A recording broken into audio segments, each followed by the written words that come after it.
সম্মানিত ভিউয়ার্স, এত বছর আমরা বই পড়ে ইতিহাস জেনেছি, শুনেছি, যাই কিছু করেছি না কেন সম্পূর্ণ আজ মিথ্যা প্রমাণিত হয়ে গেল।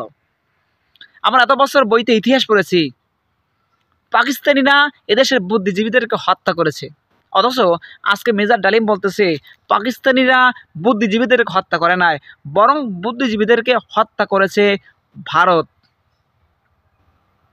মেজর ডালিম এটাও বলেছেন কেন হত্যা করছে ভারত, কারণ ভারত দেখেছে বুদ্ধিজীবী যদি দেশে বেঁচে থাকে তাহলে ভারত এ দেশটাকে লুটে পুটে খেতে পারবে না।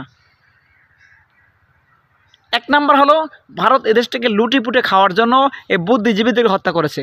দুই নম্বর হলো ভারত চেয়েছে যদি বুদ্ধিজীবীরা বেঁচে থাকে এ দেশটাকে আমরা কখনো অঙ্গরাজ্য বানাইতে পারবো না। এই দুইটা জিনিসের কারণেই ভারত এই বুদ্ধিজীবীদের হত্যা করেছে। ভারত হত্যা তো করেছি, হত্যা করে দোষটা চাপিয়ে দিয়েছে পাকিস্তানের উপরে। আজকে সেই মেজর ডালিম বলছে অতএব এত বছর আমরা যে ইতিহাস পড়লাম, আমাদেরকে পড়ানো হয়েছে সম্পূর্ণ মিথ্যা, ধোঁকাবাজি,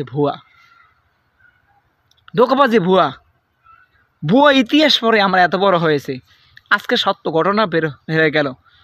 অতএব এই ভিডিওটা বেশি বেশি শেয়ার করে দিন, শেয়ার করে দিন, মানুষকে জানিয়ে দিন যে এদেশে বুদ্ধিজীবীদেরকে হত্যা করেছে ইন্ডিয়া হত্যা করেছে ইন্ডিয়ার স্বার্থ পূরণ করার জন্য।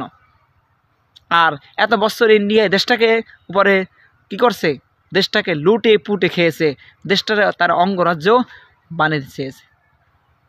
বুঝছেন, এই হলো আমাদের ইতিহাস, এই হলো বই, যেই বইয়ের পিছনে হাজার কোটি টাকা খরচ করা হয়েছে মানুষকে ইতিহাস শেখানোর জন্য, পড়ানোর জন্য, জানানোর জন্য, সেটা মিথ্যা, ভুয়া, ধোঁকাবাজি।